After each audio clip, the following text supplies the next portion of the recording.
Para los estudiantes virtuales, un muy cordial saludo. Soy Luis Carlos Gutiérrez Martínez, PMP y PhD en Educación, encargado de el módulo final de PMP que tiene que ver ya propiamente con la certificación. Vamos a hoy a ver los 25 componentes fundamentales del PMP. Lo vamos a ver sobre matrices. De esa forma es mucho más fácil comprender el PMP. Cuando uno mira gerencia de proyectos y se imagina un proyecto, eso es una matriz. Se imagina un diagrama de red, eso es una matriz. Se imagina un diagrama de flujos, eso es una matriz. Entonces, toda la estructura de proyectos del buen gerente de proyectos se debe poder ver en una matriz. ¿Listo? Entonces voy a revisar acá. Listo. Estimados estudiantes, en estos 25 elementos podría uno resumir una metodología ágil tipo PMP, se los ordené del 1 hasta el 25, y esa receta no tiene una fórmula mágica. Quiere decir eso. El orden no necesariamente es del 1 al 25, yo lo hago por método, pero no necesariamente tiene que ser en ese orden. Usted como gerente de proyecto, habrá algunos pasos de esos que pueden no ser utilizables. Puede que el proyecto no lo requiera. Una cosa es un proyecto de infraestructura, otra cosa es un proyecto social, otra cosa es un proyecto de tecnología. Entonces hay proyectos que tienen particularidades muy específicas, donde no necesariamente todos los procedimientos funcionan. Pero si usted quiere algún día realmente ser un gerente de proyectos con los estándares del PMI, debería siempre poder usar los 25.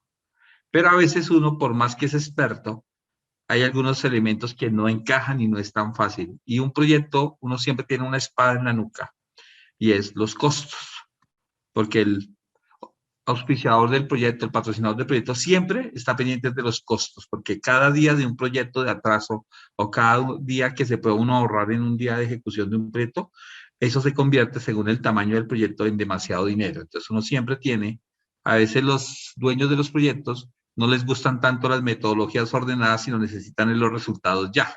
Entonces, cuando uno tiene metodologías estructuradas, ellos a veces tienden a decir, no, no, no, no, menos documentos y más rápido la ejecución. Entonces, a veces uno también como gerente, hay proyectos en los que uno debe de entrada identificar quién es el patrocinador para saber qué tipo de gerencia le espera.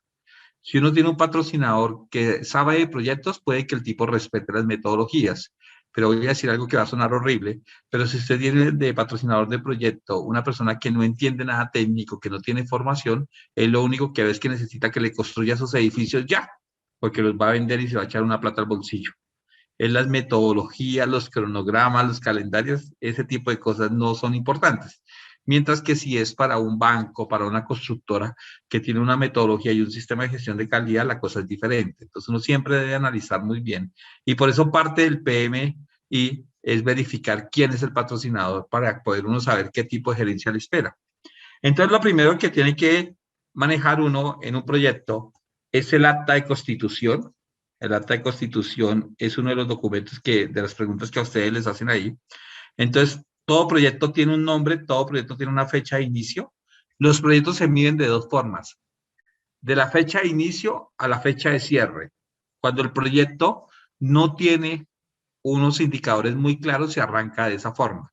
Cuando el proyecto es una licitación de construir un puente y dicen debe estar el 10 de junio del 2030, entonces uno arranca del 10 de junio hacia atrás, porque ya sabe cuál es la fecha tope. Entonces, cuando uno hace una programación de hoy al 2030, puede cometer errores, pero cuando usted ya tiene una cláusula de cumplimiento que tiene que terminar en el 2030, la programación debe arrancar de la fecha final hacia atrás.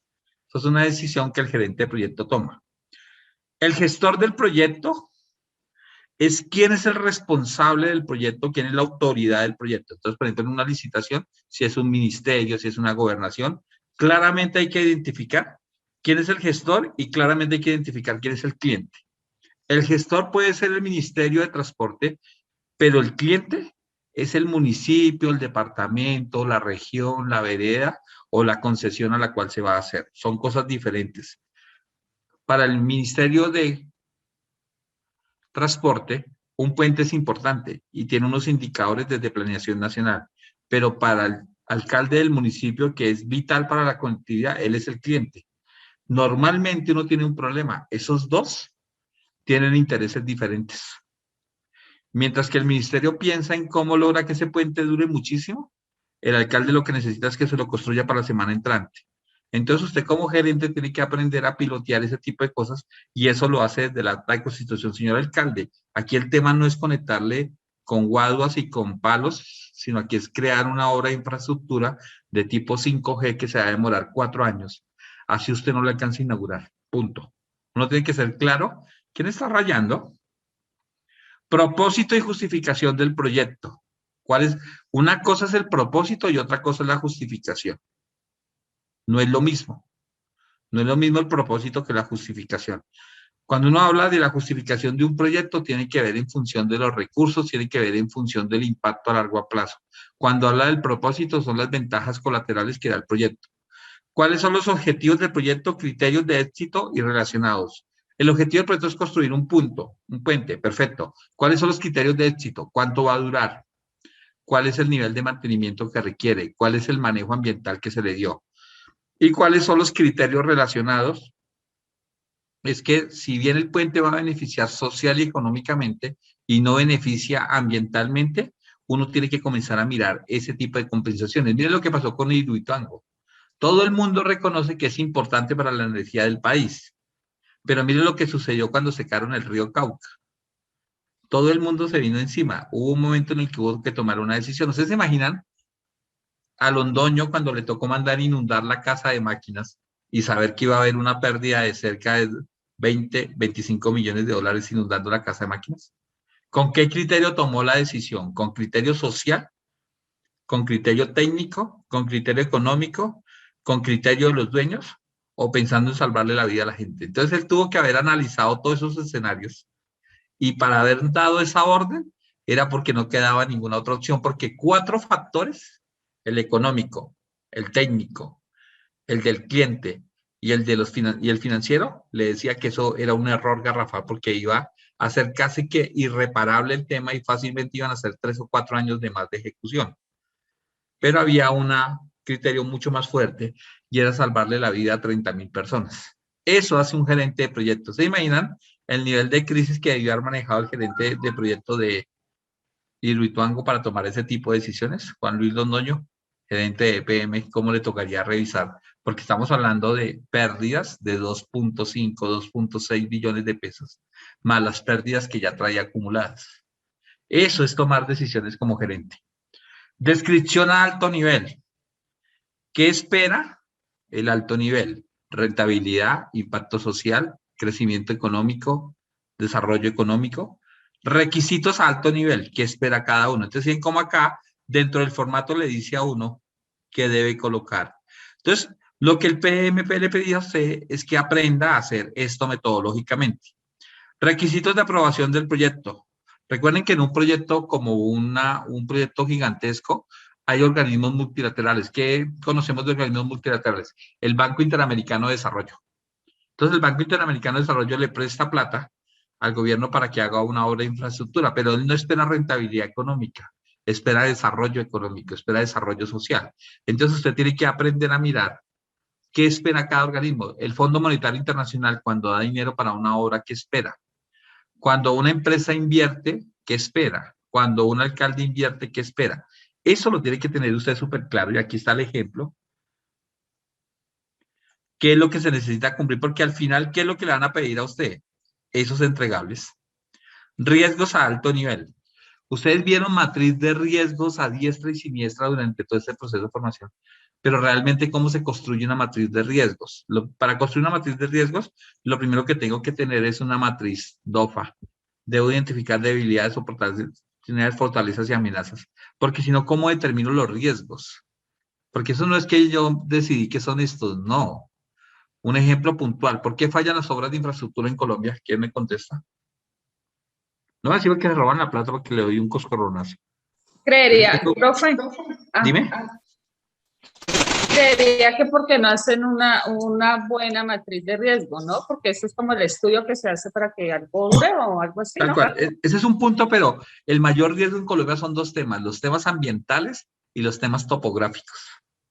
Colombia tiene una topografía muy brava y normalmente los estudios técnicos son muy débiles en el afán de asignar las licitaciones. Y el contratista, en el afán de construir y de ganarse un recurso, no entran a mirar. Y hay un ejemplo, la Ruta del Sol. Toda la Ruta del Sol es una berraquera, pero entre Villeta y Guaduas, todo lo que usted se gana de ahí para abajo lo pierde ahí. Ese trancón son solo 30 kilómetros y usted ahí se puede gastar 3 horas y media fácilmente. Y el viaje a la costa se alarga 3 horas y media en un recorrido que máximo debería ser de 16 minutos. ¿Por qué? Porque resulta que se les olvidó la medio bobadita y trazaron el río sobre una reserva ambiental. Trazaron la vía. Entonces la ANLA, la Asociación Nacional de Licencias Ambientales, se opuso al trazado inicial de la Ruta del Sol. Eso ha hecho que el constructor se excuse en que el estudio técnico estaba mal hecho y el gobierno dice que tiene que construirla por ahí que consiga la licencia. Entonces, ese tipo de improperios se desarrollan por eso, por falta de analizar los riesgos. Ni el que hizo la licitación lo leyó bien, ni el que hizo el pliego para presentar la licitación tampoco lo hizo. Entonces, la matriz de riesgos es de las cosas más importantes en el primer momento de un proyecto. El presupuesto resumido es, entre más detallado sea un presupuesto, mayor posibilidad de éxito tiene. ¿Cuáles son los costos sumergidos más difíciles en un proyecto? ¿Alguien ha escuchado el concepto de costos sumergidos? ¿Ninguno? Ok. Cuando se habla de costos sumergidos, es un ejemplo de lo que puede suceder cuando usted hace endeudamiento en dólares y la tasa de cambio fluctúa muy rápido. Entonces usted en ningún momento contempló eso, usted no se blindó contra esa situación. Dos, usted depende de todo de proveedores internacionales y un buque se atascó en el canal del Suez y su maquinaria venía en ese buque. Ese buque ya lo desencallaron 8 días después, perfecto, pero resulta que el gobierno de Egipto dice que no devuelve el buque hasta que la naviera japonesa no le pague $1.000 millones. O sea que este Señor. buque va a estar ahí 3, 4, 5 meses hasta que se pongan de acuerdo. Y su maquinaria venía ahí. ¿Cómo va a resolver ese problema?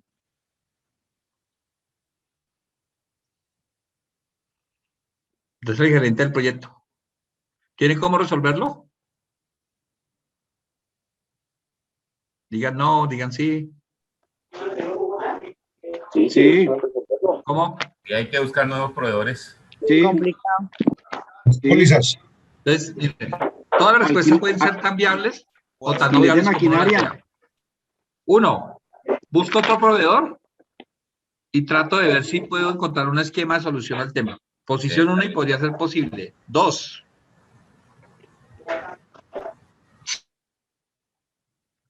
hago transbordo. Busco otro transporte. 3, ¿sabes dónde estuvo el error? En que la matriz de riesgos no se anticipó y usted no tiene una póliza claramente para ese tipo de cosas. ¿Ustedes creen que alguien en este momento a nivel mundial está moviendo una carga donde no haya una póliza que le garantice que si hay un bloqueo de un canal y el tiempo que dure represado el dinero, la aseguradora le responda? En este momento las pólizas de intercambio a nivel de transporte naviero deben estar cambiando fuertemente porque ya se vio que es un problema los canales y que en cualquier momento se pueden atascar. Entonces, eso es análisis predictivo, no correctivo. Correctivo es lo que ustedes están diciendo, sí, hay que buscar otra maquinaria, perfecto, pero ¿de qué costos estamos hablando? ¿De qué tiempos estamos hablando? No es tan folclórico como eso. Entonces, ¿qué es lo que uno debe hacer la matriz de riesgo? Debe permitirle hacer prospectiva, o sea, pensar cosas que no han pasado y asegurarse frente a esas. Eso es una matriz de riesgo y es el mejor ejercicio. Los costos sumergidos son el resultado de una mala matriz de riesgos. Ingeniero, Cuando usted disculpe. tenga, dime, ¿quién me habla? Frank. Hola, Frank, cuéntame. No, pero sin irnos tan lejos, tenemos que tener como experiencia lo que está sucediendo hoy a nivel mundial con la pandemia. Eso no se esperaba a nadie. Tal cual. Y eso, ahí tenemos un ejemplo claro, porque ninguna matriz de riesgos... Previó eso. Exactamente. Nadie, por eso se presentaron esa cantidad de pérdidas. Pero mira que, sí, súper el análisis, pero mira que también ahí les retomo algo que yo mismo les enseñé. ¿Se acuerdan cuando les enseñé el análisis Pestel? Sí, señor. Está demostrado que cada 100 años hay una pandemia. Entonces, técnicamente, uno sí pudo haber tratado de prevenir por lo menos el tema, porque históricamente cada 100 años hay pandemia. Entonces, uno debería, dentro de 100 años, hay que dejar los procesos documentados y seguramente, si el ejercicio se hace bien, ahora las matrices de riesgo van a comenzar a ser más sensatas en relación al PESTEL. Es que a veces uno tiene la mala costumbre de que las teorías y las metodologías existen y uno es muy desordenado con ellas. El tema del PESTEL es una excelente herramienta para mirar el pasado y el futuro. El pasado se repite, hay que encontrar la frecuencia de tiempo. Entonces, digamos que el tema de la pandemia era predecible porque cada 100 años hay una pandemia. La pandemia de la peste negra revivió a los 4 años. Eso pensaría uno que el COVID en 4 años sale una nueva variante. Miren que la del 2009 no la anunció, el HNN1, y no tomamos acciones concretas. De alguna forma sí había anuncios, pero como uno no es juicioso con el PESTEL, no hizo ese tipo de análisis, porque evidentemente el HNN1 fue en el 2009, no la anunció.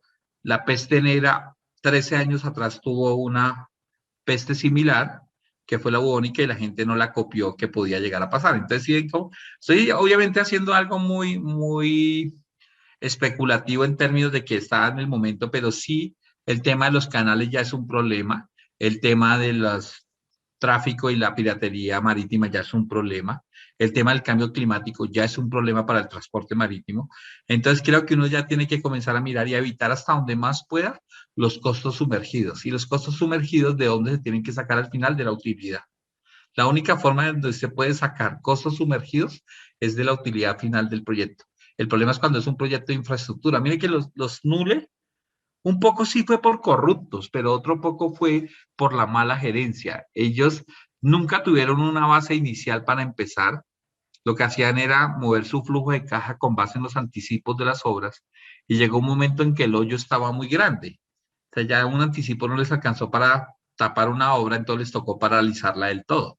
Claro, evidentemente el fenómeno de la corrupción, pero si uno mira la corrupción realmente en un proyecto llevada a las proporciones porcentuales es mínima.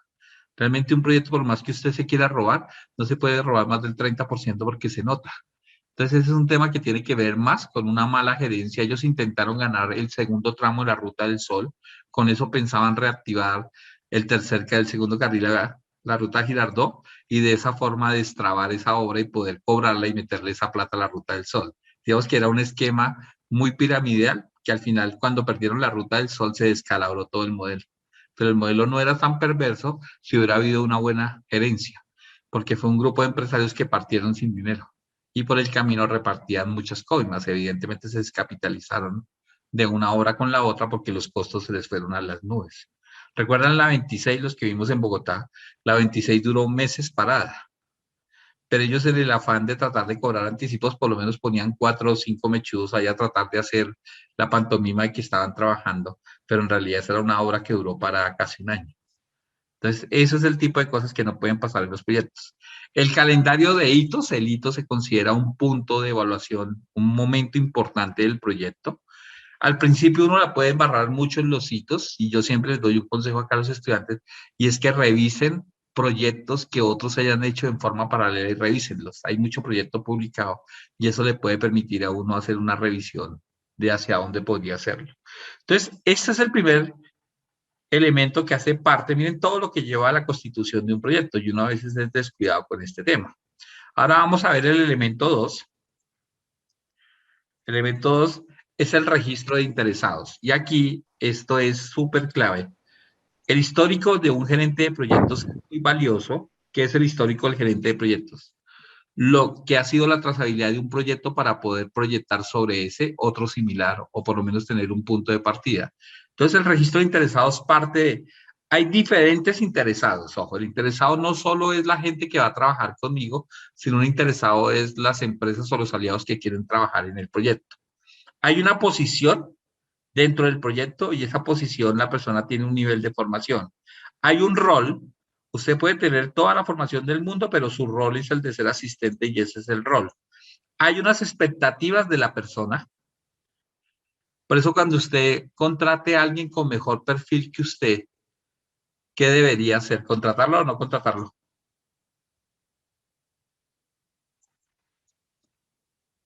Como gerente de proyecto. Contratarlo.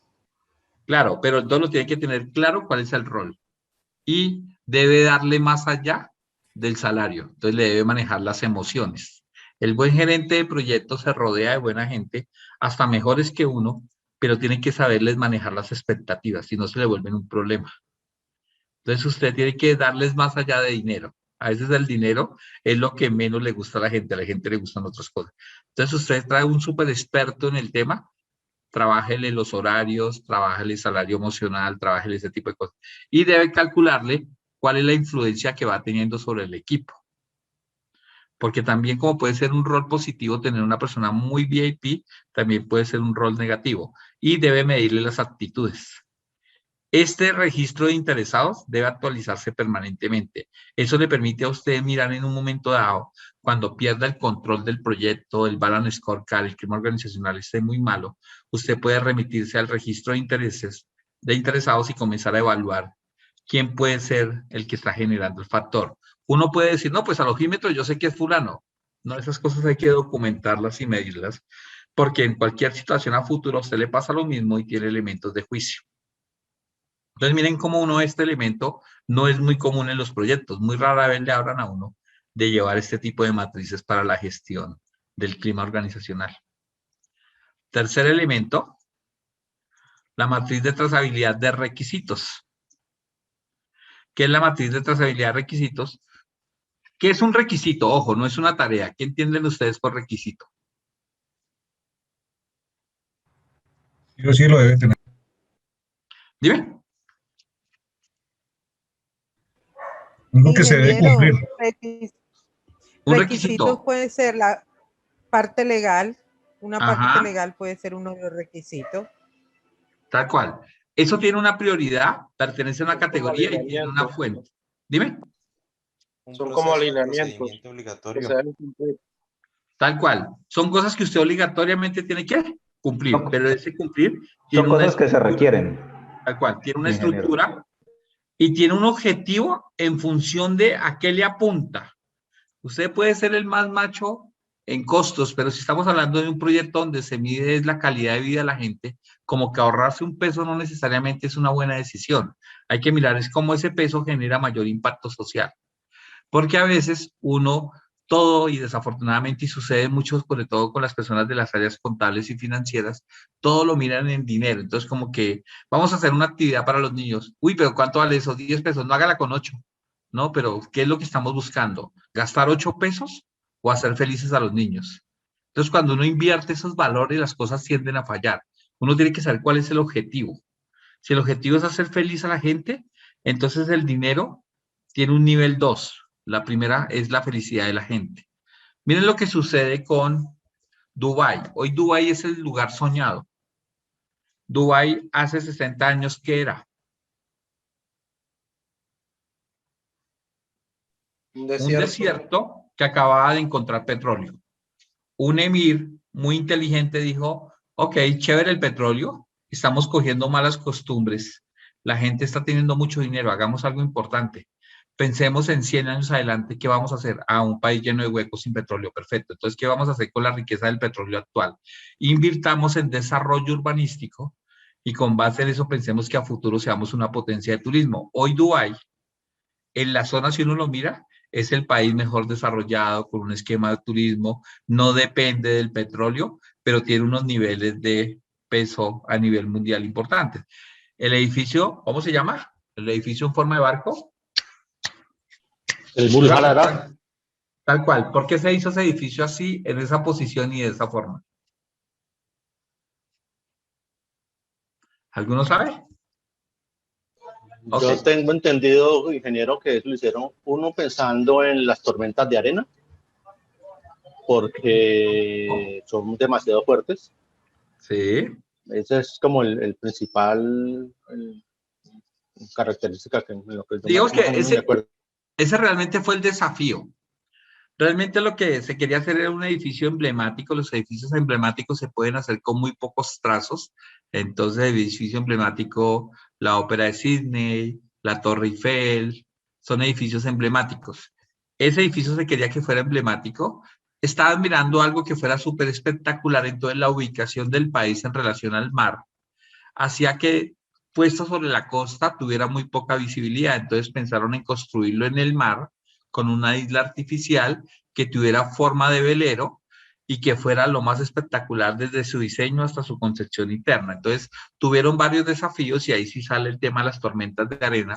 Ellos tuvieron que probar unos mecanismos de asentamiento en la isla muy particulares. Usaron, en todas las islas artificiales se venía usando bloques sellados, a ellos les tocó usar bloques perforados, o sea que el agua circulara controlada, y eso hizo poder controlar el tema de tormentas y demás.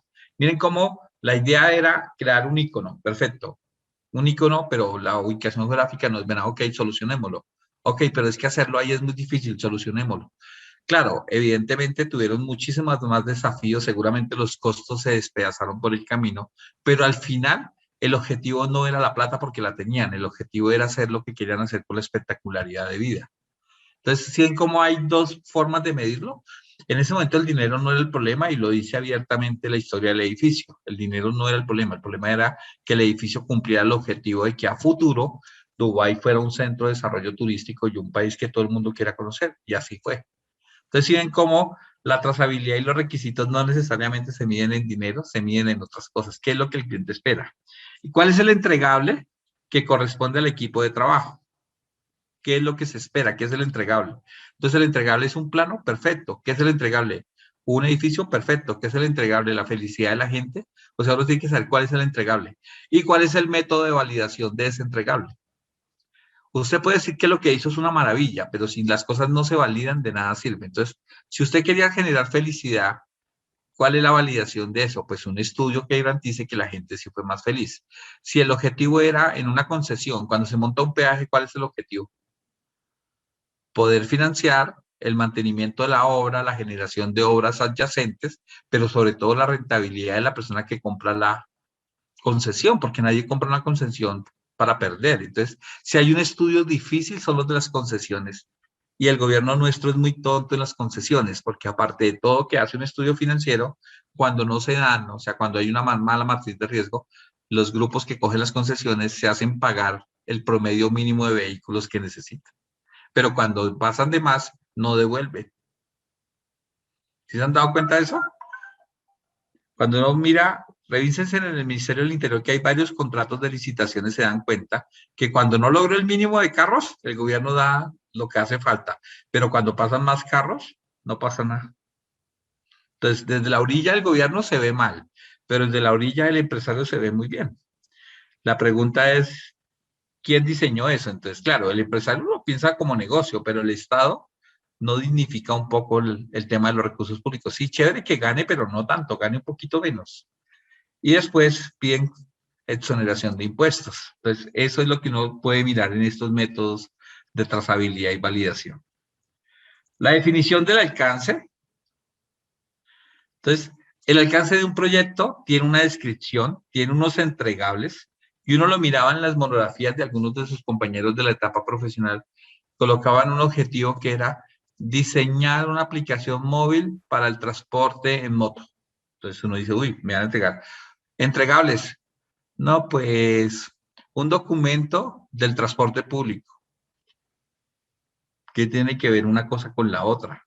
Me dice que me va a entregar una aplicación, pues ¿qué espero yo? Un desarrollo informático que sea eso. Cuando las cosas se alinean claramente, una vía que dure 20 años. Ok. Uy, pero entonces me la entrega o yo le pago. Sí, claro, pero queda una póliza de estabilidad que si la vía dura 10, entonces la aseguradora responde y la aseguradora se encarga de pelear con la constructora. ¿Se acuerdan del edificio Space de Medellín? ¿Alguien le suena? ¿Alguien de Medellín? Sí, claro, pues eso era el que tocó destruir. Fue noticia, no fue noticia por Fue todos noticia lados. la destrucción del edificio Space. ¿Qué pasó en el Space? Cuenten a ver.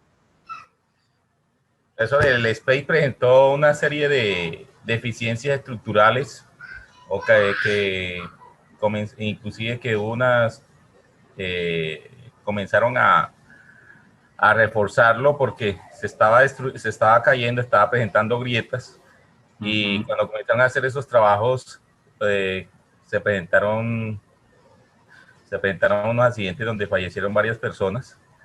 Y según los estudios que realizaron, ya el edificio no cumplía con los requisitos para poder vivir en ese sector y tocó destruirlo. Ahí hubo, miren que en el Space hubo 4 fallas. Una, evidentemente, el Estado falló porque la curaduría entregó una licencia a un edificio con fallas estructurales. Entonces, una falla del gobierno. 2, la compañía que lo construyó era una, pero la compañía que hizo el diseño estructural era otra. Entonces, ahí había un contrato entre ellos dos, donde el calculista estructural de ese edificio se supone que era la máxima autoridad en Colombia de cálculo estructural que había en ese momento. Entonces ahí la constructora se defiende en que ella tiene un contrato y que el calculista tiene que hacerlo. Y el calculista dice que los peritos de la curaduría le dijeron que eso estaba muy bien. Resumen ejecutivo, la gente que compró le está pagando al banco unos apartamentos que tuvieron que destruir. Esas peleas pueden durar años. ¿Dónde están los errores? Uno cuando compra un apartamento, ¿alguien se ha puesto realmente a leer a conciencia el contrato? O sea, eso le pasan a uno como 50, 60 hojas, letra chiquita y entre más enredada la cláusula. Entonces, uno tiene que ser muy juicioso en los contratos y en proyectos, porque una compra de una casa es un proyecto. Normalmente los errores que se cometen son de ese tipo. En una buena definición de entregables deben haber expertos de todas las áreas. ¿A qué me refiero? Si usted va a hacer un proyecto de intervención social, debe haber psicólogo, antropólogo, sociólogo, trabajador social para entender los entregables reales. Hay veces que uno mira, yo trabajaba para una universidad muy reconocida en el país y alguien firmó un convenio de esa universidad en ese momento para legalizar 100 minas. O sea, legalizar 100 minas subterráneas del tema del carbón, coque en Ubaté. Eso era 100 minas, pues uno ve 100 minas. El problema es que el contrato era por 180 millones de pesos. Y legalizar una mina puede costar entre 20 y 30 millones de pesos. Con el agravante de que usted no se puede comprometer a que otra persona haga un montón de inversiones para legalizar la mina. Entonces yo no puedo firmar comprometiendo el trabajo o la inversión de otro. Resulta que yo firmo por lo que yo puedo responder, pero no puedo meterle la mano al bolsillo del vecino. Ese proyecto nos costó 280 millones destratarnos. Nos tocó tratar de convencer a una serie de funcionarios públicos, ofrecer todo tipo de compensaciones al municipio en ese momento, hacer un convenio con la gobernación porque sencillamente nos querían hacer efectivas las pólizas de incumplimiento y en una universidad que contrata con el Estado eso es supremamente grave. Entonces hubo que tomar decisiones de, ok, yo te ofrezco toda la capacitación gratis, te ayudo a mejorar las condiciones de seguridad gratis, pero permítame que echemos atrás este contrato, te devuelvo el dinero y yo asumo los costos de las otras cosas que te estoy dando en compensación. ¿Por qué? Por haber hecho un mal análisis de los entregables del proyecto. Si usted se compromete a entregar una vía que dure 50 años, es porque usted tiene claridad cuánto vale mantener esa vía 50 años. Es porque usted sabe cuántos carros pesados pasan por ahí. Es porque usted sabe que el manejo de aguas es perfecto. Es porque usted sabe que el tema ambiental es perfecto. Entonces, eso no es tan folclórico como a veces se quiere entender. Entonces, los entregables, que está excluido del proyecto, que no va en el proyecto, cuáles son las restricciones. Ok, yo te garantizo 10 años, pero si por aquí no pasan carros que pesen más de 10 toneladas. Porque si pasan carros de más de 10 toneladas, no respondo por la vía porque no está hecha para eso. ¿Cuáles son las premisas? ¿Cuáles son las premisas? ¿Eso qué quiere decir? ¿Qué es lo que puede haber a futuro de resultado de lo que está haciendo? Miren la vía al llano. ¿Cuántos llevan construyendo la vía al llano? ¿Alguien de Villavicencio? 25 años. Ok. ¿Cuántos Colbert han hecho allá? Casi que en cada kilómetro hay 4 o 5 Colbert. El Colbert es el manejador de aguas. Esa vía jamás, y estoy casi seguro, en el diseño inicial, ese trazado nunca lo van a poder hacer porque el tema del agua ya es tremendo. Mira el puente del Chirajara. Un puente que esa zona es supremamente geológicamente inestable y van a ser un puente colgante de semejante distancia. Es un tema muy complejo y uno nomás, yo no soy ingeniero civil, pero he escuchado bastante sobre el tema del Chirajara. No hay forma de que ahí pase un puente colgante. En el mundo no existe por el tipo de terreno, no porque el puente no se pueda hacer, pero el terreno no da. Es un terreno supremamente inestable. Insisten en hacerlo, ¿por qué? Porque como tienen blindaje jurídico frente a que si se cae 10 veces el puente van a poder responder con las pólizas. Entonces ahí es donde uno mira las cosas desde el principio mal hechas, después son pañitos de agua a tratar de arreglarla. Cada rato se inventan una nueva apuntalada del terreno, nueva cimentación de la montaña, nuevos culverts, pero esos son pañitos de agua a una solución que eso es, de fondo, cambiar el trazado de la ruta, no hay otra. Esa es la realidad y todos los estudios lo dicen. Entonces, ¿ven cómo ellos se cuidaron mucho en las premisas? Sí, pero, sí, pero, sí, pero, sí, pero. Dime. Porque en otros países son un éxito las obras. Japón, entre otros. La topografía. Japón tiene un tema, y es que allá como el tema de los temblores es constante, se han vuelto técnicamente muy fuertes en eso y que reconstruyen muy rápido porque tienen pensado todas sus obras en función de su situación real estructural del país. Nosotros tenemos un problema y es que no hacemos reconocimiento real de cuál es nuestra topografía. En Colombia, el absurdo más grande que se cometió en Colombia es haber desarrollado las ciudades en el centro del país y no en las costas. Eso es un absurdo técnico que solo pasó en países como este. En todo el mundo, los países se desarrollan de las costas hacia adentro y este país se desarrolló del centro hacia las costas. Eso hace que una carga, una exportación haya que moverla por medio país con una topografía quebrada, con un terreno, con un conflicto armado. Eso fue un absurdo. Las ciudades más importantes de Colombia deben ser Buenaventura, Barranquilla, todas las que son costeras con puerto, y no Bogotá y el entorno. Eso fue un error histórico. Y mira las grandes ciudades cómo se desarrollan. Ámsterdam, un puerto. Entonces las grandes ciudades se desarrollan de los puertos porque es donde está la comunicación con el mundo. Y aquí lo hicimos totalmente al contrario. Y el único ganancia que teníamos, que era Panamá, a un chistoso se le ocurrió que era muy buen negocio venderlo. ¿Listo? Ok, bueno, ya hemos hablado del tema. Entonces, cada uno de estos formatos tiene su razón de ser. No espero que se los aprendan hoy de memoria, pero sí quiero que aprendan términos como EDT. Eso fue una de las preguntas que le salió. El EDT es la estructura, el modelo de red de las tareas. Entonces está el proyecto como eje, están las fases o los entregables del proyecto y dentro de ellas hay actividades y hay elementos de control. Actividades y hay elementos de control. Actividades y hay elementos de control. Esto es un EDT, la famoso término que le salió es la estructura de desglose de tareas. Eso es un EDT. Usted puede tener un EDT tan profundo o tan liviano como usted determine hacerlo. Tal cual, Hamburgo, Guayaquil en Ecuador. Es increíble. Los que hemos tenido la posibilidad de conocer Guayaquil, es increíble el desarrollo que hay. La banca más importante ecuatoriana no está en Quito, está en Guayaquil.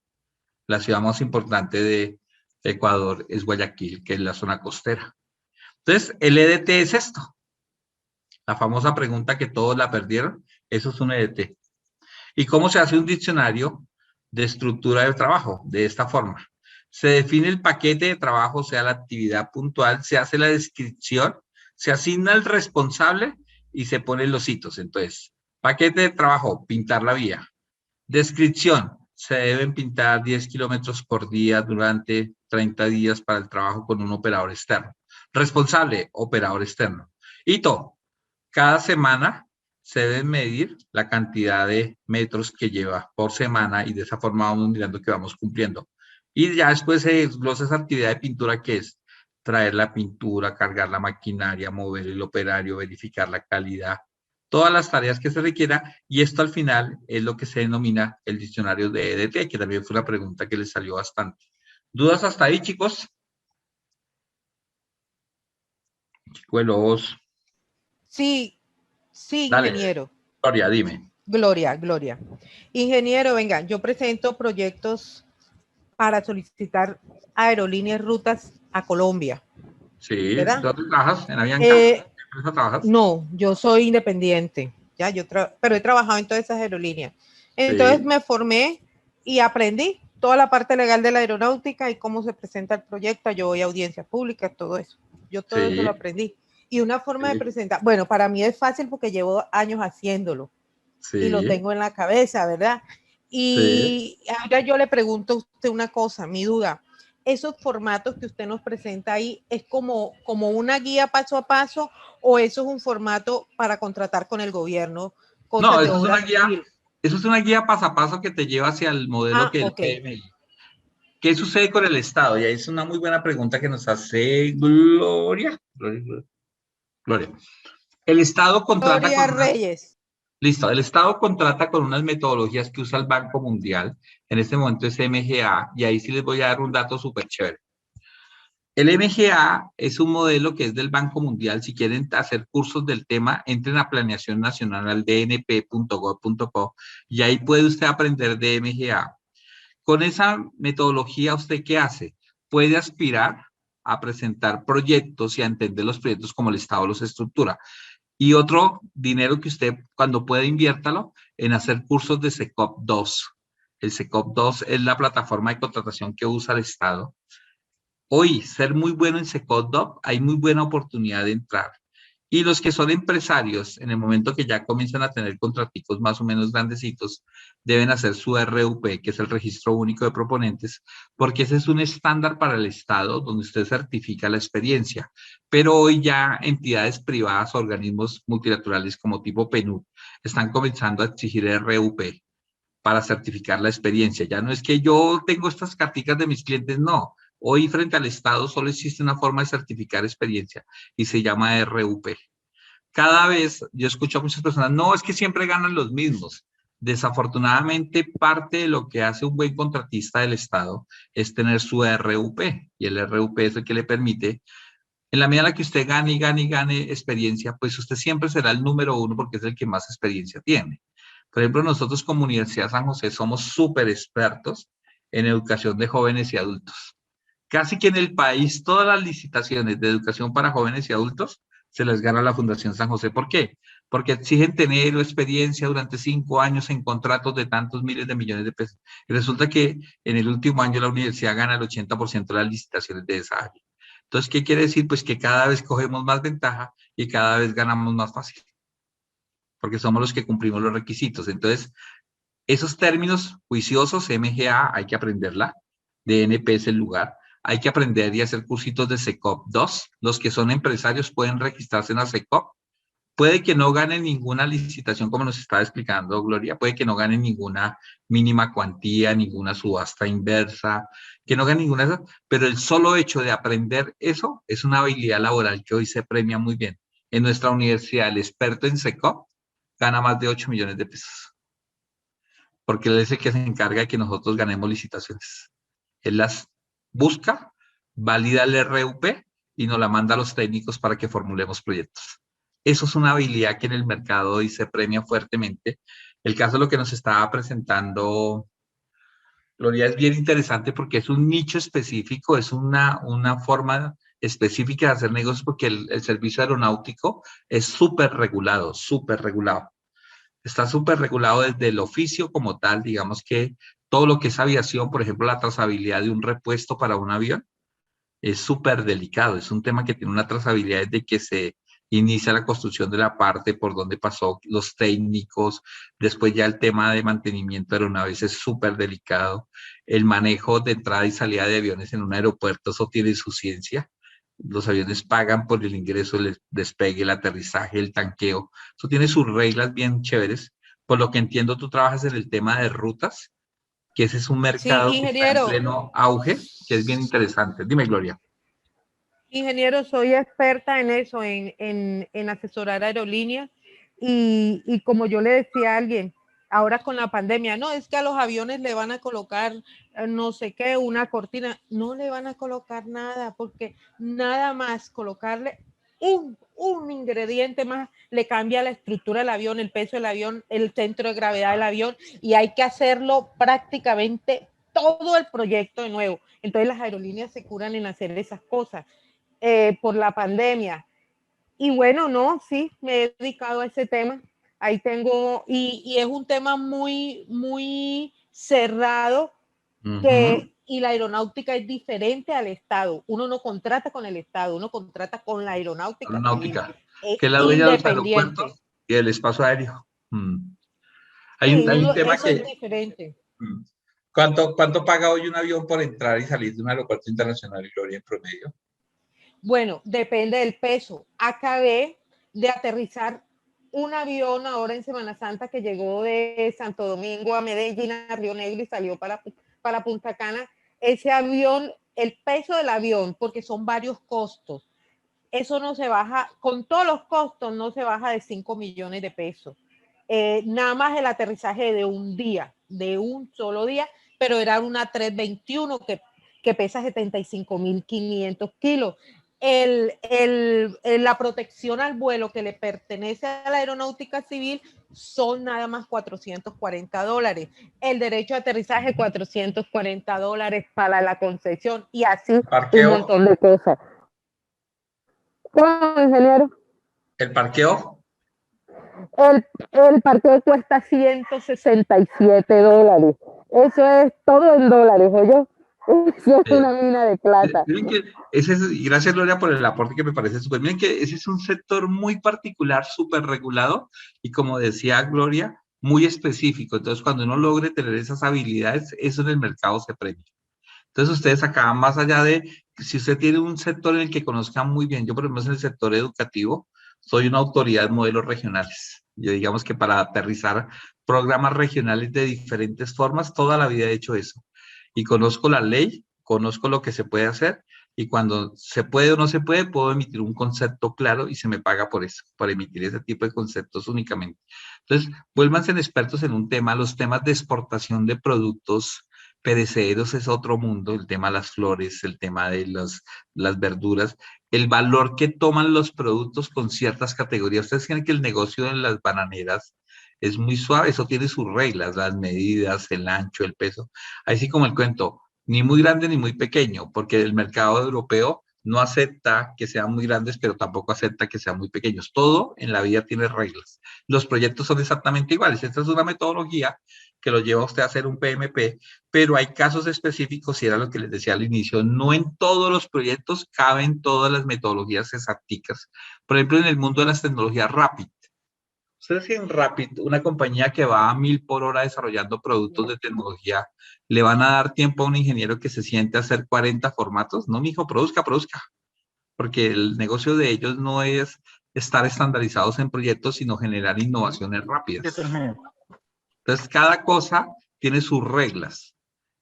Que en la medida lo estándar funciona para casi todos los lugares, sí, y lo estándar normalmente funciona en las industrias que ya están consolidadas, pero por ejemplo la industria de la tecnología, difícilmente las metodologías de proyectos son bien recibidas. ¿Por qué? Porque es un mundo que anda a 1000 por hora.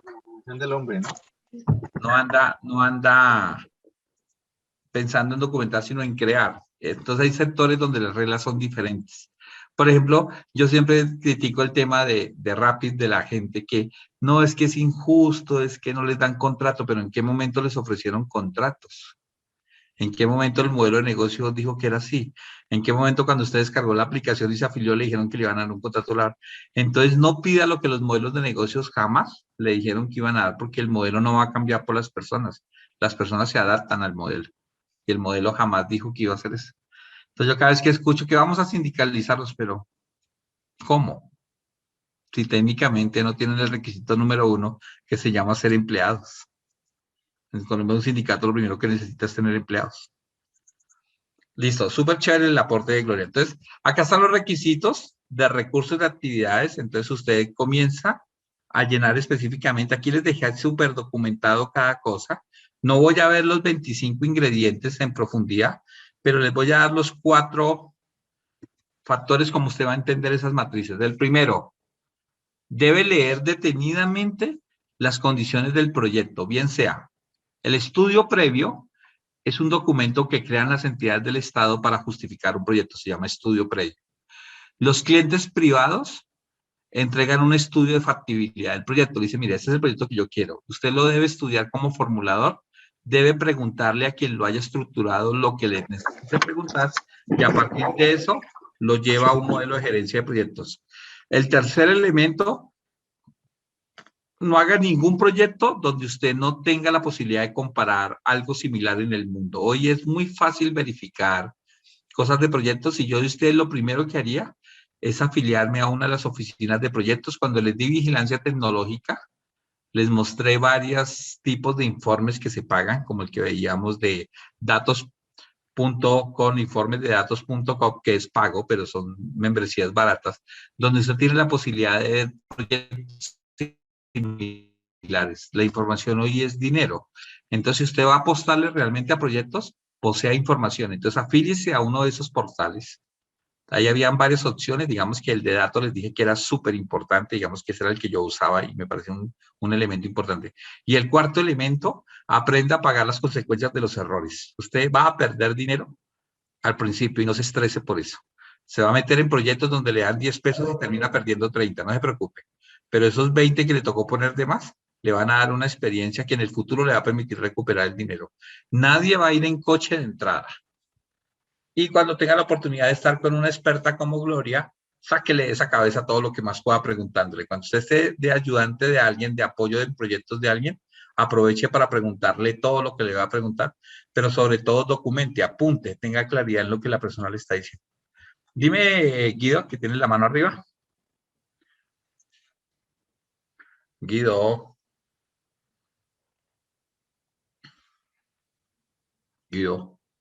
Bueno.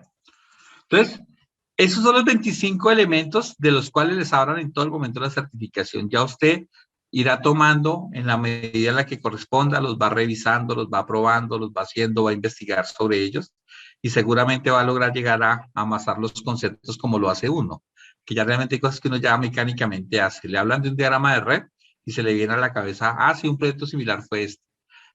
2, le hablan de un equipo de trabajo. Usted ya comienza a mirar perfiles. ¿Dónde buscan ustedes el equipo de trabajo de proyectos? ¿Quién me da una idea de dónde están los expertos en proyectos? Le dicen hay que buscar expertos en proyectos. ¿Dónde los va a buscar? ¿Uno usa LinkedIn? ¿No saben qué es LinkedIn? Listo. Un dato clave. Hoy, la mayor vitrina de exposición de un experto en un tema se llama LinkedIn. LinkedIn es una red para profesionales donde están los expertos en todas las áreas. Lo que hoy usted quiera buscar de experto, lo encuentra en LinkedIn.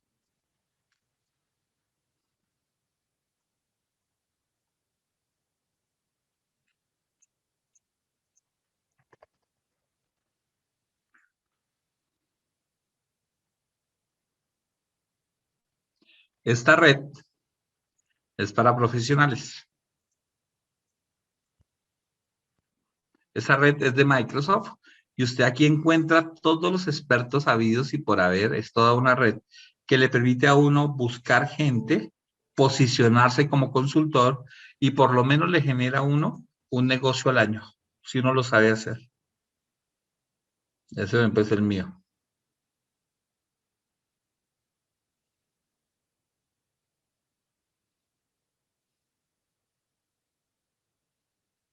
Y aquí le comienzan a uno a recomendar personas con las que uno ha trabajado. Esta red es muy importante, comiencen a cultivarla. Esa red no es afiliarse y dejarla en blanco porque es peor.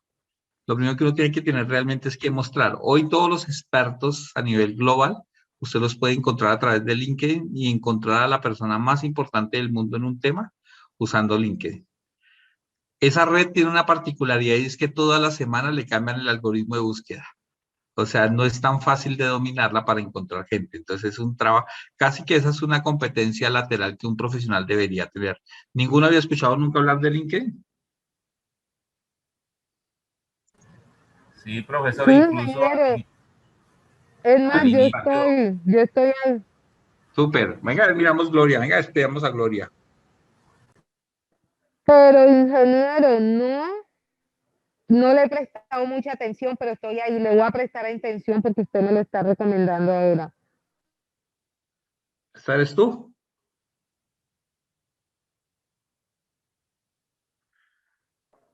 No, pero entonces No soy yo.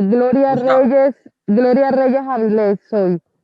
Busca uno una persona y le encuentra toda la trazabilidad, le encuentra todos los proyectos, le encuentra las habilidades, le encuentra los grupos de interés y uno comienza a ubicar expertos globales de esta forma. todo proyecto que usted hoy hace lo publica en LinkedIn. Es muy raro que alguien haga algo importante y no lo publique en LinkedIn. Es sumamente extraño. O sea, digamos que uno encuentra, hay perfiles públicos y perfiles privados. Yo normalmente soy muy amigo de los perfiles públicos porque uno tiene que mostrar lo que hace para que otra persona le compre sus servicios. Y es una red donde uno paga 150.000 pesos mensuales y puede hacer muchas cosas que le generan. Al final es una inversión. Yo sí soy muy amigo de esa red. Creo que la red es la que soy más juicioso, realmente, para estar ahí como atento. Y pues obviamente los temas de investigación, que también son importantes, las publicaciones en Colcientos. Listo, ¿dudas hasta ahí? ¿Preguntas? Me encanta que vino harta clientela hoy a clase. ¿Preguntas? Que estoy que me contesto.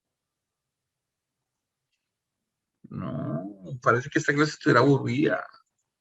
Me deprima cuando no preguntan. No, ingeniero, yo estoy aquí porque es usted. Ay. ¿Cómo así no había venido? ¿Qué es eso? No, sí, yo vengo. Bueno, yo vengo, lo que pasa es que como he estado pendiente de hacer esos trabajos, entonces a las 8 de la noche, 9 de la noche, yo estoy hasta las 9 de la noche y me da un dolor de cabeza que me salgo porque sufro mucho de la vista. Pero hoy dije, me voy a quedar toda la clase porque yo siempre me quedo cuando es usted toda la clase. Uy, ya me emocioné. Sí, era una tarea de, justamente por empujarles el uso de LinkedIn, dentro de la caracterización de prácticas se les pide que creen su LinkedIn y es un valor importante. Bueno, entonces pasos a seguir, chinos. Anuncios parroquiales. 1. Ya quedaron con toda la estructura de PMP, ya lo que queda es cacharrear y cacharrear.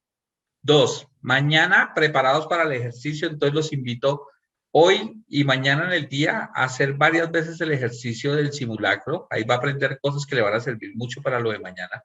Entonces, pilosos con eso, por favor.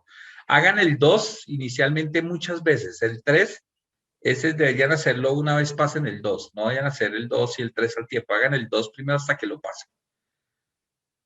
Para pasarlo tienen que hacer 5 o 6 intentos, pero sobre todo apropiar los conocimientos. Este material que yo usé hoy, todos los formatos, los van a encontrar publicados, los descargan y con calma los van revisando y los van apropiando. Todo lo que han visto ya les dan las herramientas para ser unos buenos gerentes de proyectos, ya tienen todas las herramientas, creo que les han brillado los conceptos de forma cariñosa como Augusto, de forma ácida como Alejo, de forma súper ácida como la mía, pero al final todos teníamos un solo objetivo y era mostrarles que era posible ser competitivos, ser buenos, que mucha gente lo logró a nivel global, a nivel nacional, y eran iguales que usted. Básicamente le echaron fue ganas en el momento.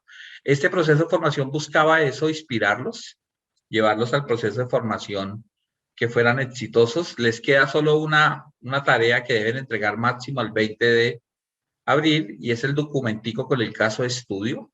Digamos que ahí voy a volver a usar a Gloria como ejemplo. Gloria nos puede hacer un aporte muy interesante, digamos, a nosotros como institución documentando un caso de eso súper chévere. Cómo llega una línea de bajo costo, qué costos, por ejemplo, que tú tomaras el caso de una aerolínea de bajo costo sería súper chévere, porque ese es un modelo interesante, entender uno cómo lo llevaron a bajo costo. Después están personas de ustedes que trabajan en temas específicos. Entonces, el documento creo que es muy sencillo, todo lo deben subir al 20. Este diplomado técnicamente nadie lo pierde realmente, lo que buscamos es que apropien. Estuve revisando las estadísticas y los felicito, digamos que hubo una asistencia permanente y eso es bueno porque digamos que a veces solo escuchando y escuchando gente por lo menos se inspira a uno para que en el futuro la cosa le funcione. Entonces creo que lo lograron por ese lado. Entonces hoy se les habilita a las 12 de la noche el link donde deben subir el documento final. Las tutoras han estado ahí dándoles cuete a algunos que se ponen bravos, otros que no, pero al final les dan un punto de vista también interesante. Son personas de metodología, personas que les dan duro en el tema de redacción, ortografía, porque eso también es importante en la vida. A veces una licitación se pierde por una palabra o por una coma que no se puso y eso cambió el sentido total del texto. Entonces la idea es que aprovechen estos espacios de formación. Ya hoy cierran su proceso de formación, ya mañana les voy a grabar una conferencia que voy a dejar ahí virtual. Ya saben que tienen todo el espacio para generar el conocimiento. Tuvieron 4 sesiones de más, creo que les aportaron bastante y espero que haya sido de total gusto. Se les va a enviar una evaluación de los tutores. De todas maneras, es importante que de forma muy objetiva evalúen a los tutores. Los van a evaluar en 4 dimensiones: en conocimiento, que es lo que estaban enseñando; en didáctica, que es la forma como enseñan; el tercero, en ejercicios aplicados. Si bien era muy poco y era como mucho hablar, había momentos como que se podían hacer cosas aplicadas, entonces eso también es chévere medirlo. Y el cuarto, usted mide el total del seminario, si realmente considera que le generó valor o no. Con esa información que hacemos nosotros, pues hacemos proceso de retroalimentación interno y eso nos permite seguir mejorando. Los que van a transitar a la vida profesional, yo les envío una convocatoria para que el próximo lunes nos veamos y trabajamos ya temas de profesional. Digamos que el lunes ya tengo los resultados de los que se inscribieron a saber TIT y todo el demás. Entonces el lunes les llegará la invitación para que asistan ya a lo que tiene que ver con la etapa profesional, donde usted ya en la última semana de abril ya va a estar sentado con sus compañeros de profesional y arranca su proceso de formación. Entonces espero que haya sido de total gusto, que se hayan divertido, que realmente hayan apropiado conocimiento y sobre todo que los hayamos inspirado, que es el objetivo final de esto. Esto se trata de contar historias y que las historias los lleven a hacer cositas. Dime, Alejandro.